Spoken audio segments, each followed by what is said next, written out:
Hello, and welcome to the Inside Writing Podcast. I am your host, Josh Sippy. As a reminder, all of these episodes are recorded live Wednesdays, 1 to 2 p.m. Eastern Time. You can sign up on the Gotham Writers website for free. Now then, on to the show. Good afternoon, everyone. Welcome to Inside Writing with Gotham Writers Workshop. My name is Angie Chatman, and the topic today is sensitivity reading. And I bet you want to know what that is. So one of the things that we're going to cover with our guests, Nicole and Sahrish. So Nicole, you want to introduce yourself, and then we'll get started with answering the question of the day. What is sensitivity reading? Hi, my name is Nicole Poles, and I'm a sensitivity reader based in Seattle. I mostly read for Native American representation. And Sahrish?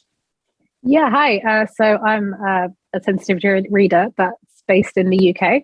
I read for Pakistani and Indian representation specifically, sometimes more generally South Asian, low immigrant difficulties, lower economic sort of lifestyles in the UK, and then sometimes I'll just have a British experience more generally as well. Okay, so we have covered what you focus on, but exactly what are you looking at, on the day-to-day things? So Sahrish, why do you pick up where you left off? What is the sensitivity reading? So, well, I mean, I have like a formal definition, if you want. It's sensitivity reading is the detection of insensitive issues in the manuscript, which fall under the editor's expertise and lived experience, which may include, but is not limited to, racism, bigotry, cultural inaccuracies, and ableism. So I don't know if Nicole will agree with that, but yes. That's sort of like what, I'm with a group called Tessera. That's kind of our sort of broad definition for what sensitivity reading is. Basically, that just means that if there is a character that falls outside of the author's perhaps lived experiences, or they want to tell a story from a slightly different perspective than something they've personally lived, we read the book and just sort of check it, make sure that it's appropriate for coming out for publication. So, yeah. Nicole, anything to add? I mean, I would second everything she said. Yeah, we read for respectful and accurate representation because a lot of people, even despite best intentions, they don't know what they don't know. So it can be helpful to have someone, a second set of eyes who can read through and just point out things. Sometimes it's really, really small details that you wouldn't be able to easily find in research that you've done for your book or the piece that you're writing. And we can kind of highlight that and make a recommendation for something that's more accurate to say in its place, or something to give like a scene or a character more nuance, I guess. So I'm going to stick with you, Nicole. So, but, I have one Native American friend. How come I just can't ask her? I would say because being part of a marginalized group, different people have different experiences, and sometimes those experiences can be really emotionally taxing. One of the reasons why I feel like I'm able to read for Native representation is because I don't deal with the racism aspect personally.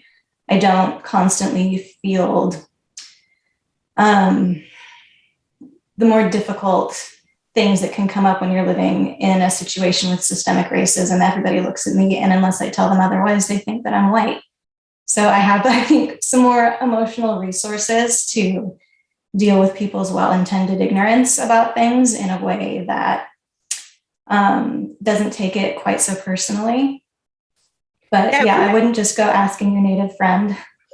For me, one of the ways this came up is when American Dirt came out, and how it blew up because it didn't represent the Latinx community accurately. And then it also had some scandalized stories about how the author represented herself. So did you see a pickup in that time, or how long have you been doing this? Because it sounds like something that really should have been happening for a while, and yet I don't feel like it has. Yeah, it's funny that you bring up American Dirt. I haven't actually read that book, but that was when I became I feel like I started to become more aware of sensitivity reading kind of being a thing. I've been at it myself for about a year.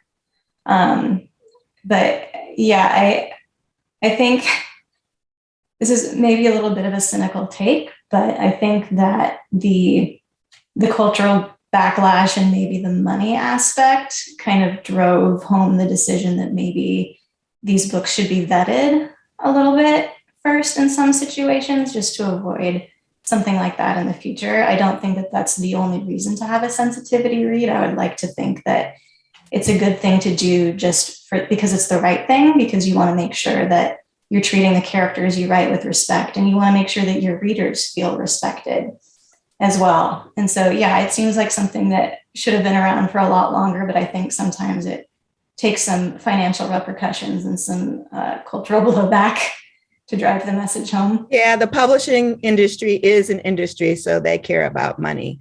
But is it different overseas, Sahrish? Is it different overseas? It's just reach. It's complicated. So I've been I've been editing and in publishing and doing sensitivity reads since I started, which was about 3 or 4 years ago. So the thing is, a lot of the times I've noticed is that obviously the US and the UK cultural landscape is very, very different. But a lot of our industries are the same and they bleed into each other. So even if I am aware of, say, very specific nuances within the UK lived experience and what UK society is like, sometimes you have to edit to a different standard or a different way, because a lot of books will go to the US, often books will come to the UK, and it's better safe than sorry. Like, I think the UK has, it's different because if you look at the histories of the two countries, obviously the I don't know whether you agree with me, so forgive me, but for the US, that obviously you had colonizers come into the country and superimpose a culture upon the indigenous population. Whereas in the UK, the indigenous population has pretty much remained for like several centuries. And we've had immigrants who have, well, they've been colonized, but they've then come over to the UK, and then they've had to merge their culture and make the indigenous population accepting of our culture. So do you understand? So like the approach and like the sensitivities, right. And where the actual blending, how did it happen? Yeah.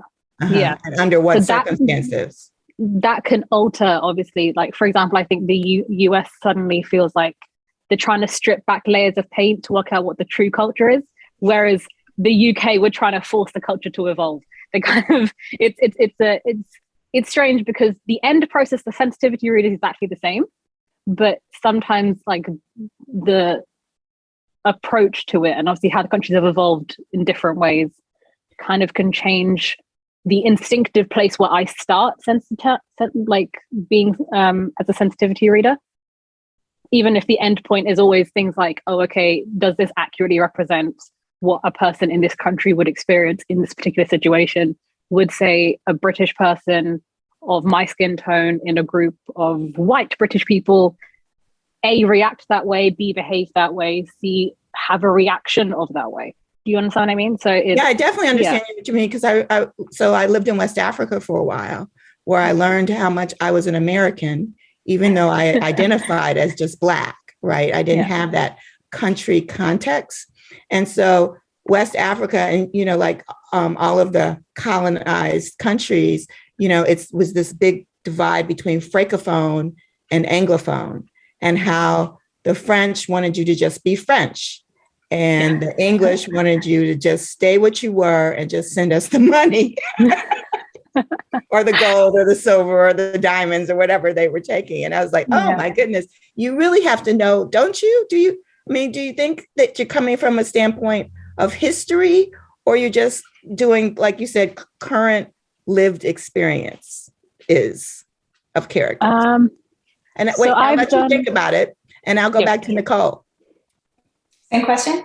But with the question, do you think it's really just about lived experience, or is it also an historical context that you have to consider? And because what came out for me when I was sensitivity reading is that really the problem wasn't anything about the race. It was that it was just a flat character. It wasn't a fully developed character. So, there's a lot of like aspects to this. And have you found that to be true in your services?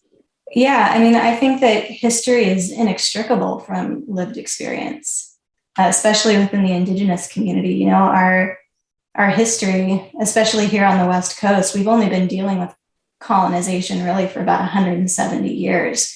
We were able to keep our culture mostly pre-contact for a long time. And so the cultural memory of what happened when our Indigenous culture was disrupted, it's really fresh. We've got a lot of stories that, most of us have heard our whole lives about boarding schools and, treaty issues and Indian law and those kind of things. And there's a lot that I have not personally experienced myself. I feel like my life has been relatively privileged. But my family, the stories they have and the effects that I've seen those things have on them, it's inextricable. I've got my lived experience, which has been fairly assimilated. And then I've got my family's experience, which has been fairly tragic. And I just don't think there's really a way to separate those things. Yeah, especially since now that's coming out, all the burials in from the boarding schools in Canada and the US. I mean, I just feel like with my other Native friends, they're like, yeah, we knew about this. It's like, this is not, as opposed to, oh my God, did this really happen? So have you seen any of that in the writings coming down the pike? Because I know publishing is like months ahead of where we are in the newspapers. I haven't seen any writings yet that have addressed boarding schools specifically. I had an author recently who had a few secondary Native characters in her book. And I adored her. She ended up being probably my favorite author that I've ever worked with. But there were a lot of things to address in her novel, just because the Native representation that she was familiar with was extremely dated and inaccurate. And there were some stereotypes in there, some pretty big ones, but it was so clear that her intent was there. She really respected the characters. She wanted to represent them well. She just didn't know what she didn't know. And she kind of wrote, some history in there and the way that it affected the characters and their families. And I thought that was really good. So I do think that there are authors who understand that, that history does impact lived experience. I've seen that. But yeah, it's good to have a sensitivity reader for those things for sure. Cool. Sahrish, what about you? Yeah, it's complicated. So there, I don't know how to phrase this. Right. Okay. So when you've got lived experience, it can be kind of difficult, because obviously I grew up personally in a place where we were the first. It was a very, very white area, and we were one of the few families of color in that area. And then as I grew up, more and more people of color started coming to that area. So I sort of got to see like two extremes almost just in one life, in one childhood. So it's strange how you can extrapolate and understand in different places, oh, this behavior is not out of the norm of how someone can behave, or this behavior is perhaps typical of someone who's raised in a more like multicultural society.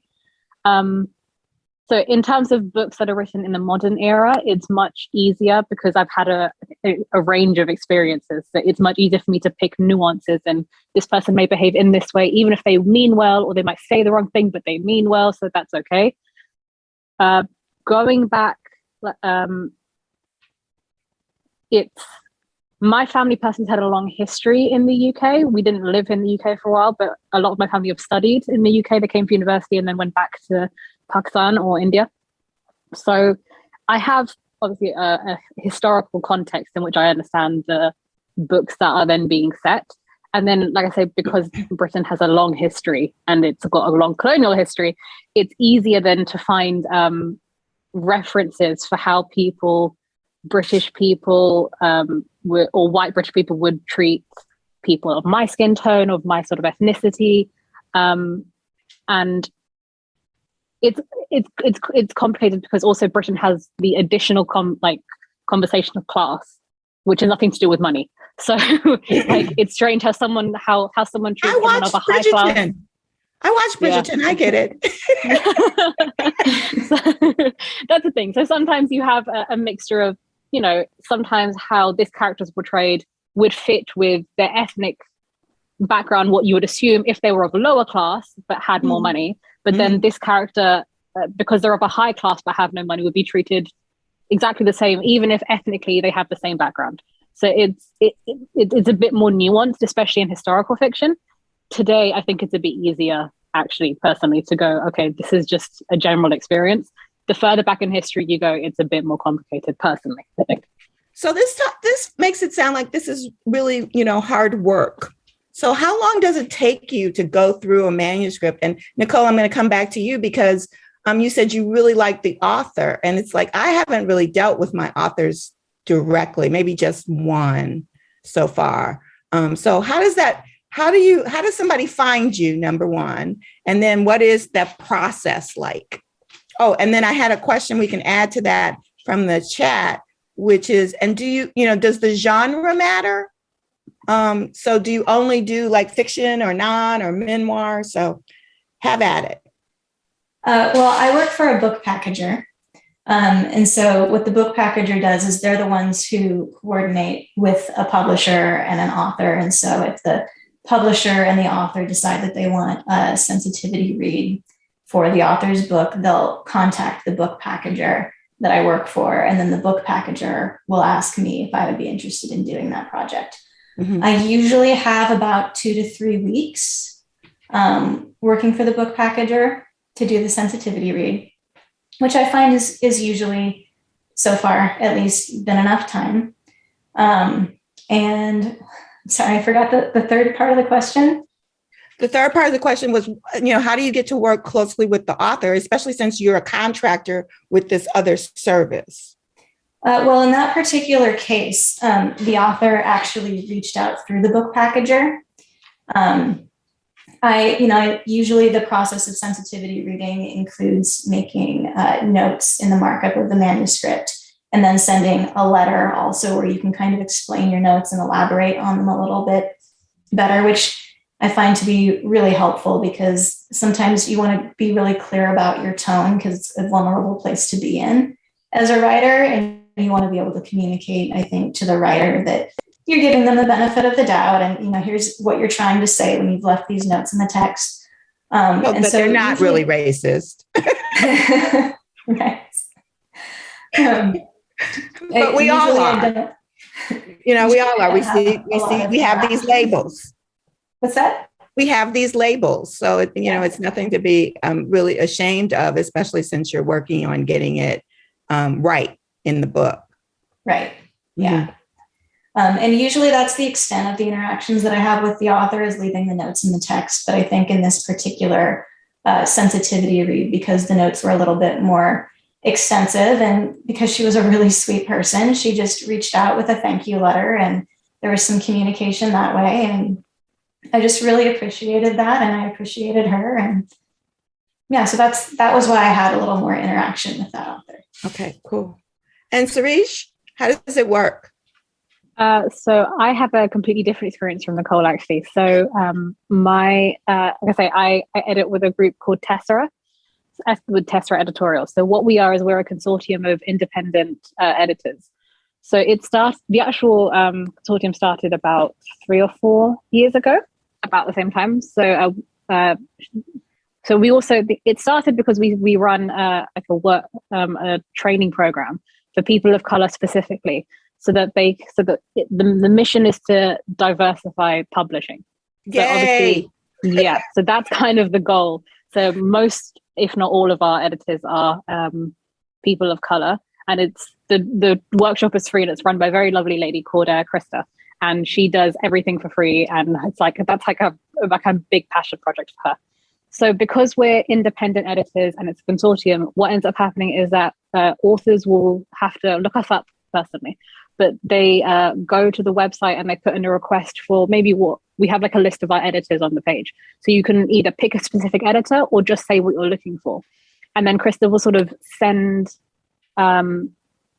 jobs to like whoever is appropriate for each request. Then we pretty much take over because we're all independent, and then we communicate with the authors directly. Sometimes it's an author, sometimes it's a publishing company, but we are sort of in contact with whoever's asked for the sensitivity read. So yeah, unlike Nicole, I'm interacting with many authors all the time. So I not only do I leave notes, I send a sensitivity letter. I have, people will email me back with questions and I'm emailing them back, and it's quite collaborative. If that's what the author wants to do, it can be quite collaborative. Sometimes people just want to know what they did wrong, and then because no one intends on doing anything wrong, but what they did wrong, and then that's it. But yeah, it can differ from person to person. And the genres, that was the other part of the question. What genres do you specifically look at? I haven't actually. So does this kind of sensitivity read apply to all genres? I think that's the other thing that the questioner was asking. On a personal level, I don't discriminate between genres. So I enjoy reading everything. So I will edit sensitivity wise for everything. So that's not a problem. Mm-hmm. For the most part, I don't think that for the most part, non-fiction necessarily requires a sensitivity read. If you're speaking from, say, if it's like an autobiography and it's your life, I'm not going to argue with you about what your life is about. I'm just like, fair enough, that's your experience. But fiction, and especially if you're talking about non-historical facts, but on like a period of history that you yourself have not studied in, like, from the other person's perspective. I've done even children's books where I think there was one about an elephant, and this is the smallest detour. I'm sorry. This is about an elephant who was either a very long time ago, either saved or killed, one or the other. And what ended up happening was the end story. There was one page where they just said that they reached a plantation and everyone felt safe.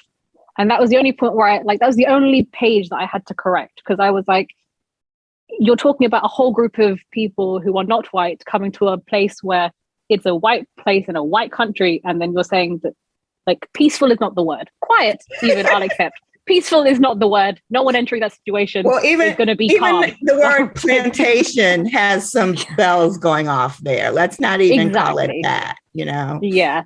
So I was like, and then I queried that too, but they were like, that was the word at the time that they used in the reference. I was like, okay, we can, if that's what they used in the diary, we'll let that go. But maybe if we're adding the word peaceful, let's change that to quiet. Let's add a bit of context. And it's tiny details like that that's the thing, you don't realize how that can feel or how that can come across or what kind of jigsaw pieces it can build to create like an overall wrong picture of the scenario. But where possible, I try and fix the jigsaw pieces. That's it.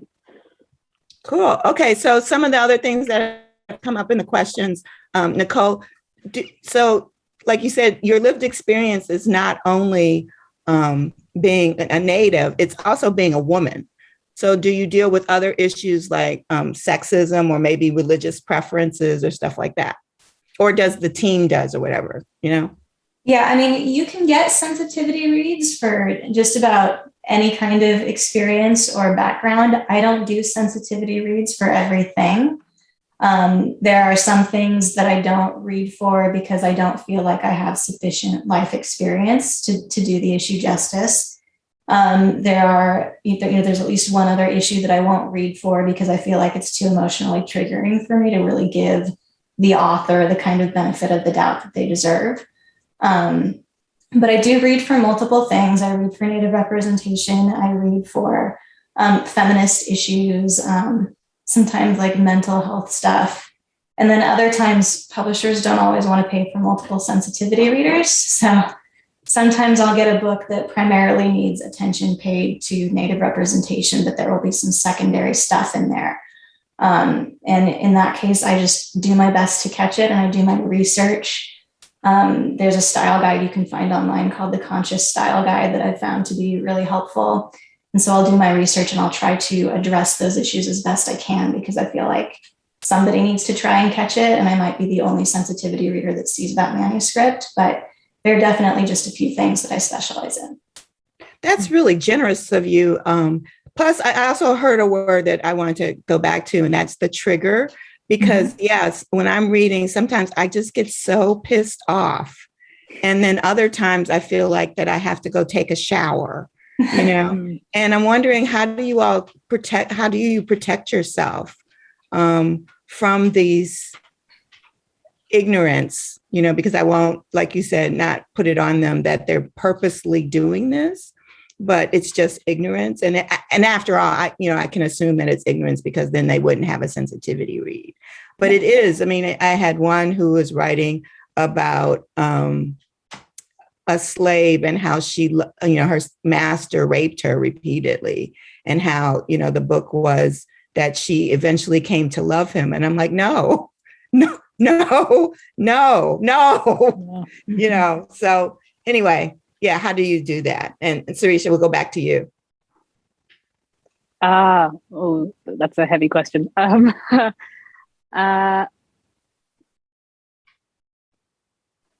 So there are definitely things that, for the most part, I don't mind, like a lot of the requests. I don't tend to refuse requests that come to me. For the most part, I feel equipped to handle them. So I'm also Muslim and like a bunch of other things as well. So like the scope of what I can read for can be quite broad. And, especially when it comes to religious biases, people normally, if I pick Islam as an example, people know like, oh, they pray a lot, right? And I think all religious people pray a lot, or they're supposed to. That's the thing. So like they'll pick they'll make like a Muslim character, and it's very like they're a very nice person, but they're not like I mean the common reference I keep using is I don't know if you saw that I haven't even seen the show, but there was a clip from a Netflix show where there's like a Muslim person and she's fasted all day and she breaks the fast and then she says Alhamdulillah and then she takes a shot. And I was like, even the most non-religious like Muslim person I've ever met wouldn't bother doing a full day of fasting to break it with alcohol. And that defeats the entire function of like not eating all day. So it's oh my God, but you just have to laugh at something like that. Yeah, right? Sometimes there's nobody in the room. It's just sometimes it's just so absurd that more than being annoyed, you're sort of laughing. You're like, how did you get it? Like, what picture did you have to get to this level?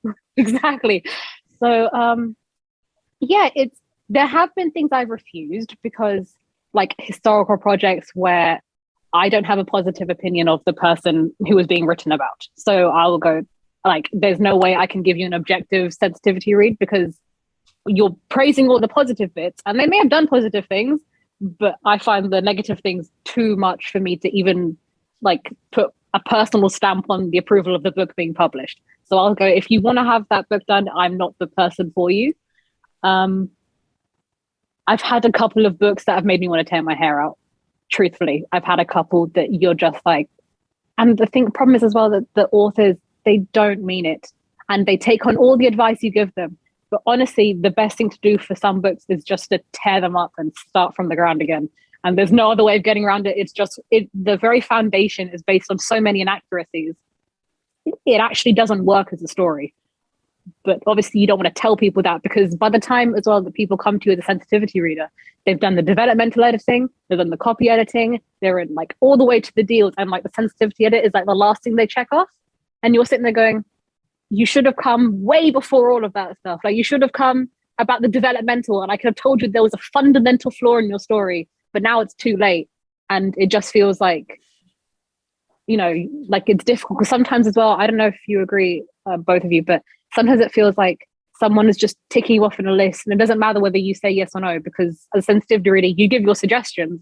Whether they apply it is up on them, but they can always say, I had a sensitivity reader look over it. They don't say I didn't listen to anything she said, but like they can say that they had one, and you're like, okay, well. Yeah, I mean, that's why I mentioned, in this book, it was a really cool book. And it wasn't that they did anything wrong. It's just that, she was flat, and it's like everybody else, had this wonderful backstory, and they had family, and they had motive, and she just got a paragraph.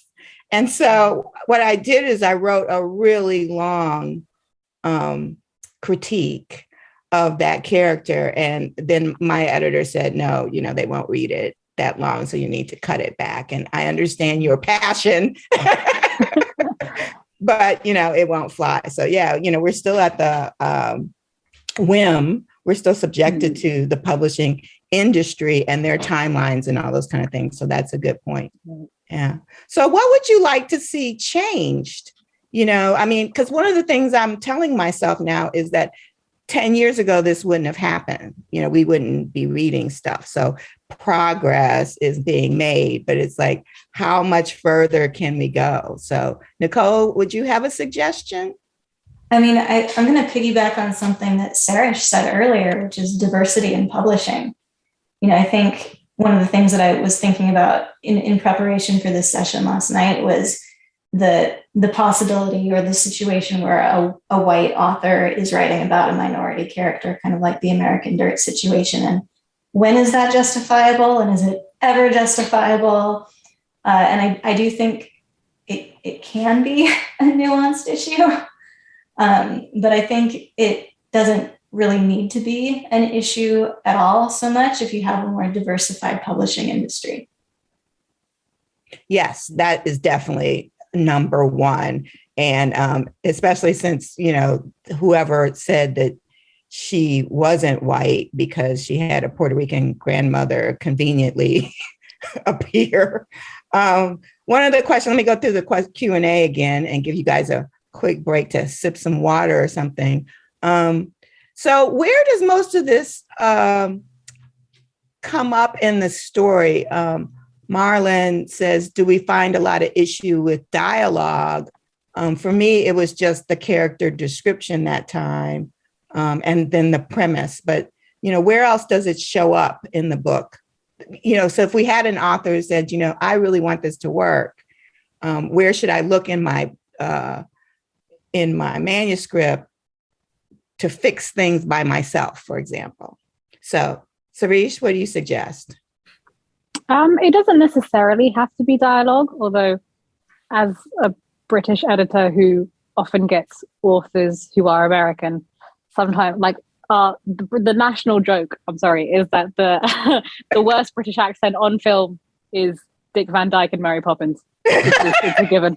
And, lovely actor, lovely man, but that's not. It doesn't sound like a Brit at all. Not even slightly. And so sometimes when I see something like very Dick Van Dyke-esque, then you kind of have to go, well, this isn't how any British person talks, regardless of class, environment, anything. No one talks like this. So it doesn't have to be that it's dialogue based necessarily, but sometimes it's just too much for us to ignore. For the most part, I think it comes down to actual character building, I think, because sometimes what we're talking about in the actual sensitivity read are these are things that are fundamental to this character's lived experience. So that will affect and permeate throughout everything the character does. For example, I'm taking to an extreme, but if you say you have a character that grew up in an abusive home, the way they react to, say, shouting will be different to someone who grew up in a very open communication, someone who had soft parenting as a child. Everything can affect what the backstory is. Do you know what I mean? So it becomes a more of a holistic reading than necessarily, this description is wrong or this, that, whatever, because I'm sure for every one experience that an author writes, there's going to be one person in the world that applies to. Always is going to be one person, but then you have to look at, okay, on a more general scale, would this specific experience then behave that way? It becomes a bit more of a psychological thing as well, not necessarily just, the food you put out as in like for an Indian family meal isn't quite right, or like anything like that. It can be a bit more, like I say, holistic. I mean, that's why they call them characters, right? Is because it's character motivation, it's character description, it's character wording. All of those things are part of their character. And if you get the one wrong, then the rest of it is not really accurate either, because you're supposed to make a character that's just completely believable. And if you have somebody who, like you said, happens to have some Indian food on the table because that's what makes them Indian, it's like, one, you're missing an opportunity, but two, it's not sincere. So, Nicole, what have you seen lately? I've seen issues that should be addressed in dialogue. I think that's one that I'm likely to see more of in the future because I read for Native American representation. And I think that there are, some old films and stuff where the speech of Native Americans is portrayed in a very specific way. And that is not how we talk. I've never heard any Native American person talk like that. So that's a thing that I've had to address before. I've also found it in descriptions of people.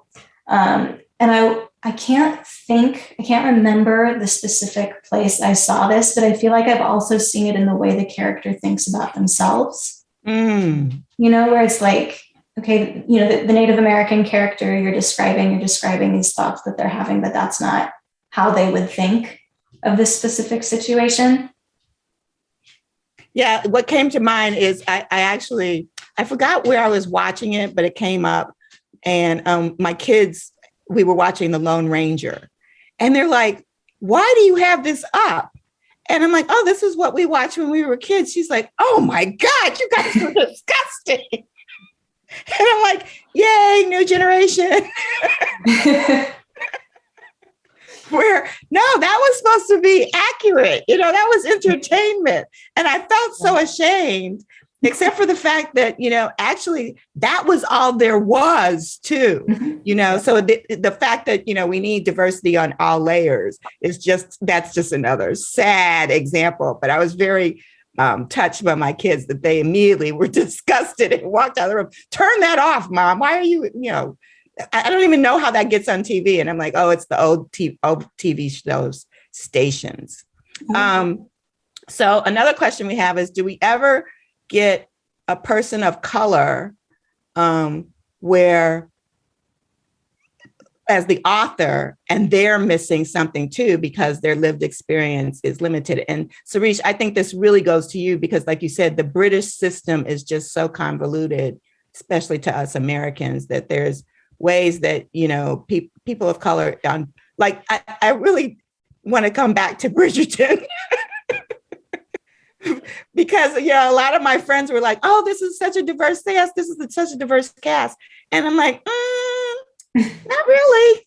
They might look of a certain color, which is nice. And definitely Renee is a hottie, but they didn't behave in certain ways, or they had to explain it, or, all those kind of things. So you can ignore the Bridgerton part, but just tell me, what do you think in terms of even the writers of color getting things wrong? I think it's writers of color get things wrong. I have had a couple of people, writers of color in particular, get things wrong. I'm hesitant to use because sometimes it's just not a broader experience that they're talking about. They're talking from their perspective. So it doesn't necessarily mean they've got it wrong, but it means that unfortunately the audience that they're sending the book out into is they've got a wider range of experiences, and you don't know until you talk to a large group of people, whether your experience is in the majority or the minority. Mm-hmm. So I think, one particularly stressful area to write about as a person of color, I think personally, is in historical romance, because more than once you'll have, because if you look at even actual history, if you look at just the trend of historical romance, like the set formula, if you will, of that, then there's always a man who is very wealthy is secretly some sort of baron or duke or something like that. And he's always wealthy, but if the author doesn't want to be explicit when the money has normally come from like a slave colony in like, you know, Jamaica or somewhere, like if that's normally where the money from the character has come from, it's just not explicitly stated. So I sometimes feel pity because sometimes authors of color, they just want to follow the formula, but you know what I mean? Like a lot of the quiet assumptions that are made are racist in and of themselves. And you've got to sort of balance between how much course correcting do you want to do? Do you want to have to rewrite all of history when you're trying to write like a very simple feel good historical romance where it's just the romance but you have fancy ball gowns? But like sometimes people, you know, but then sometimes people will read it and they think that you're trying to correct history and that it becomes more more than a simple read. Yeah, and it becomes so much more convoluted. It's not an escape book, you know, if you're going to put in all this other stuff. And it's like, I just wanted an escape book. Yeah, so and all the author wanted to do was to have the heroine or if the other way around, the hero just look a little bit like more like them. They wanted this, like they wanted the, you know, because also it's strange that we ask people of color for a level of accuracy we don't ask for from white authors. I've tend to notice. We ask, you know, like a white author is allowed to just use the formula and it's fine and it's okay. And everyone acknowledges it's meant to be a light read, like a pleasure read, and then that's it, it's put away. White people of color, when they want to use the same formula, they just want to make sure that the characters look like them a little bit, suddenly have to go into a deep dive of historical. And I don't know, it's complicated because I understand on one hand, you know, you want a pleasure read, but also on the other hand, you understand, okay, the whole system was racist, but how do you but merge the two together? But does anybody really follow that in the moment when you just want to get the girl? Yeah, exactly. So I don't know. It's tricky. It's tricky. Yeah, it is. That, unfortunately. So the other thing that's coming up a lot is then how do you find someone like you? Now, you said that you actually both of you work for firms as like independent contractors. So how would they, you know, find you? Can you just Google sensitivity read and it pops up? I mean, you could probably do it that way. I would imagine that you could go to a place like Readsy online and probably find sensitivity readers there. If you're self-publishing, you're going to need to probably look for a sensitivity reader on your own online through a platform like Readsy. But if you're going through a publisher, I think that your publisher can probably help you find one for you. Okay. Same for you, Sahrish? Yeah. So, I mean, I work with a very specific group. So for us, you'd have to literally type in Tessera editorial and then. Okay, let me type in that for everybody. It is www.tess. Yeah, ERA.com. Okay. No, .com, sorry. Tessera editorial. Tessera editorial. Okay. And then the other question that comes up is that how did you even get into this business? Right? I mean, for me, it was like, you know, totally chance. I didn't say, wow, you know, American Dirt there should have been a way to correct that. I'm going to find a company that does that and have them hire me. That's not what happened. How did it happen for you, Nicole? It was kind of a process for me. I mean, ultimately it happened because the book packager I worked for sent out a survey asking if anyone was interested in doing sensitivity reads, any of their copy editors. And if so, what would they like to read for? All right. But it took a while, I think, probably over the course of several months for me to even talk myself into the idea that it was really enough experience, enough knowledge to put myself in that place. You know, I feel like I don't know, it's a humbling position to be in. In what way? I didn't feel it humbling. I felt like I had a superpower.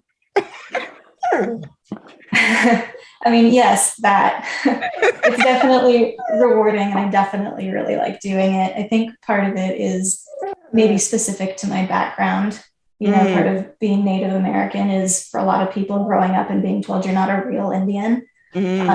And so I really had to, it was a months-long process, I think, of reckoning with that and realizing that that experience actually can be a legitimate part of the Native American experience. And it can be, beneficial to have a sensitivity reader who's experienced that and can be on the lookout for that. But yeah, it's it took a actually few necessary. months. Let me pat you on the back then, Nicole. Thank you. And Sahrish, Could you remind me of the how'd you question? get I got one? so caught up in the answer. Sorry, of Nicole's answer. I was mesmerized and then I forgot. Yeah, I know. Wasn't that a good one? Because it's like, wow. No. So, how did people? I know how do people find you now, but how did you even get involved in this? Right? Because okay. it's a pretty new thing, and so you don't necessarily say, "Oh, I love to read crap," and tell people how to fix it. Yeah. Oh, okay. Mine's kind of a long story. Sorry. So, all right, good. We got time. I've been teaching English since I was 13. So so at first I actually applied to be an editorial assistant to Krista, the woman I mentioned in the beginning. So she was looking for just an assistant. She was looking to train them up to become an editor on their own back. So that obviously, again, like I say, it's a passion project to increase diversity. So a lot of us applied and she liked a lot of our CVs. So she ended up forming a workshop. It was meant to be one-off just to train us to be editors. We all had the soft skill set, but obviously no avenues into publishing. Then we did like sessions with her. She trained us, she tested us, she made sure we were up to par with like professional standards. And then that we were supposed to be it. That was supposed to be the final bit. And then we were all supposed to go and get a couple of become aware of the landscape of publishing, and that let publishers be aware of us as well. And then that would have been it. We would have been editors on our own right. However, because it just kind of evolved, we all liked each other as a group. So we all just kept hanging out and like chatting with each other. And eventually she said, should we just turn this into a thing? We turn it into a group. We said, yeah, sure. So then it sort of kept evolving quite organically, very by accident. And then like now we're on, I think, cohort 8. It's like we've had 8 different like whole sessions of people being trained. We have more people added to the staff list every 6 months, just being added constantly. And it's become like, it's very, very organic. It's very lovely. As to how I became a sensitivity reader, I read a lot. Like I read a lot. So I was a bookworm as a child, and I still am, unfortunately. And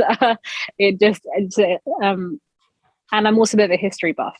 So by the time, when someone asked me just to do for a one-off, say, okay, can you check representation in this or in that?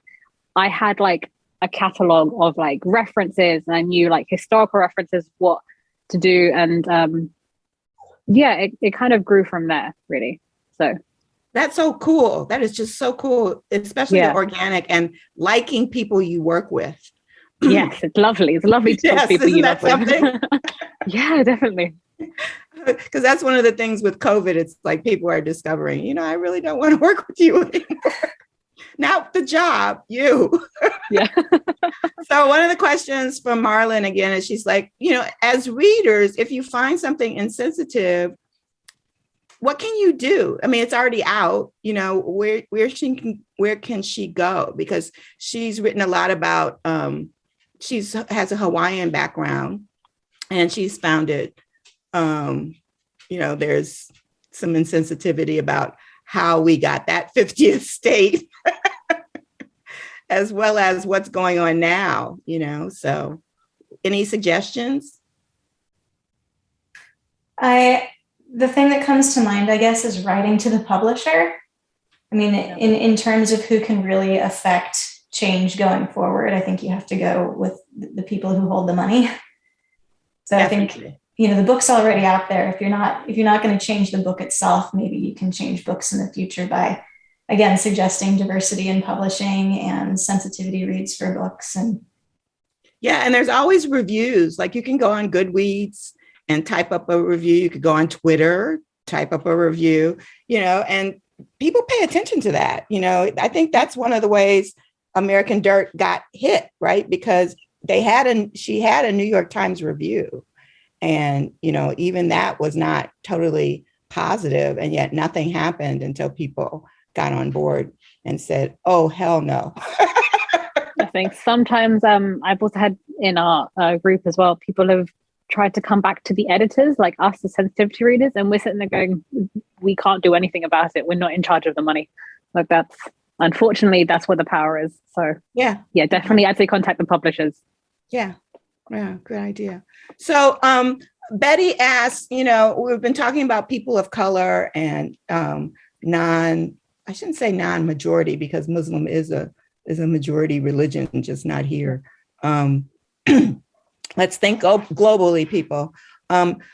If there's an Italian family or an Irish family, do you find somebody who's, comes from an Italian background? Nicole, do you? Yeah. Or does your firm do that, do you think? It's possible. I don't know everything that they conduct sensitivity reads for. Mm-hmm. I think a lot would depend on, the setting of the book and the plot of the book. But I think if there's sensitive stuff in there, then yeah, definitely you could. Yeah, I think. And Sahrish, what about you? Oh yeah, definitely. There are multiple times where people are just looking for a sensitivity read, and then once I email them, if the job's been assigned to me, by the time I sort of have to work through what exactly they're looking for. And by the time they've told me in detail what they're looking for, I realize I'm not the right editor. So then I'll farm it back out to people at Tessera. And I'll say, whoever fits this description, please contact me. I've got a job for you. And, a lot of the times we don't have that sensitivity reader. So then we'll have to email back and say, we don't have anyone for you, but you can find them online. So. Yeah, I mean, I would think any heritage needs to be honest and true. I mean, and we go back to, developing your character so that they're believable to as many people as possible. So if it's Italian and, all you say is they had lasagna for dinner, that's not enough. Let me see. How do you feel when a book character is written in one race, but then it's on the movies, it gets swapped? And I shouldn't have brought up Bridgerton so much. Do you have you watched it? I keep on bringing it up. I don't even know if you guys have seen it. I have. Nicole's nodding yes. Yeah. What do you think? I liked the first half really well. I watched the whole thing. I thought the second half was mostly sex scenes, not a lot of plot development, but I did enjoy the series. Yeah. I'm always against a movie version of a book. Because it never comes out the way I want it to be. Because, that's the beauty of reading to me, is that I get to make up most of that stuff in my own head. And I've rarely seen a movie that does it well. But now my daughter is in the film business, and she's promised me that when my book comes out and she makes a movie of it, she's going to make sure it's exactly the way I intended. No, I disagree with you, actually, I have to say. Really? I like adaptations because to me, that's all it is. It's just an adaptation. It's a version of the story being told. I don't necessarily think it has to be the adaptation. I mean, whether it's a good one or a bad one. But you're so mad about Dick Van Dyke. Dick Van Dyke is just funny. It's a natural joke, to be fair. But, I'm not going to hold it against him. So, it's just a version. So did you see the next one with, what's the Emily guy Blunt? from? Huh? Dawn? One with Emily Blunt, or? Yeah, with Emily, yeah. Yeah, I did. I love, I like Mary Poppins. So, I was like, I'll just watch that one too. It's fine. in my head, I have no problem with allowing them both to exist at the same time. It's all right with me. It's okay. Okay, cool. All right. Let me see what else do we have in here. Okay. Yeah. So we have Athena's agreeing with you. Okay, good. Yeah. Okay. Cool. All right. So any closing remarks that you want to make? So we've covered how to find you or how to find somebody like you. We've covered some do's and don'ts. We've covered some horror stories. What else do you think I should leave my audience with? Because we got some really good questions from them though too. I had a horror story actually planned because obviously you gave me some questions for the prep. And cool. It just never came up organically. But the problem is as well is that they're very, very specific. And I don't want to embarrass the authors or anything. But all I will say is quite a few of them, I've read quite a few sci-fi books, space operas in particular, that have it's straight, like the science in the book is very, very developed. So everyone knows how a spaceship works. They know all of those things to such an advanced level. They've moved out and they live across the galaxy. They all have they live on different planets. But yet some of them have like an Indian accent. And I'm like, why? They're not even on India anymore. They're on a completely different planet. Like, you're just like, conceptually, what happened? It's strange. It's like the tiny details, but no, well, it's like they took, everything that was still about this world and just transferred it to outer space. And it's like, no, that's not what you need to do. You need to do an Ursula Le Guin and come up with new type of, I don't want to say characters, but, and they're not necessarily humanoids, but a new kind of race, that doesn't see race. The thing, it was very confusing because the representation itself was actually lovely. All of it was wonderful. It didn't make any sense. I was like, why would those things even be existing that far into the future where they've all moved to live on different planets? Like, I was like, just like something had stopped flowing in the narrative arc of the story. And I had to go, okay, well, all right. That would be extremely depressing if this continued all the way out into outer space. So would you all mind sharing your email addresses with the group? Is that okay, so that they can contact you? Sure. Okay, Nicole, what's yours? Should I just put it in the chat? Yeah, would you please? Yeah, both do that for me. Thank you. That way I make sure I spelled it right. And Josh, do we have anything else to say about the next issue? The next Inside Writing show? Yeah, so we're going to be back next Wednesday. We're talking to Ken Davenport, who's a Broadway producer. It'll be just standard Inside Writing procedure. So we'll see you then. Okay, Sahrish, could you put your email address? Or I got for Tessera, right? So yeah, you can, if you want me specifically, you can request for me on the actual website. Yeah, cool. All right, great. Well, thank you all both for coming. It's nice to meet you virtually. Thank you for inviting us. It's and I lovely appreciate to you all being here. And let's go ahead and continue to work on those books and make sure everyone is represented accurately. And really, it just comes down to develop your characters thoroughly, each and every one, right? Yes, absolutely. Cool. All right. Thank you, ladies. Have a good one. Thank you. Thank you. Bye.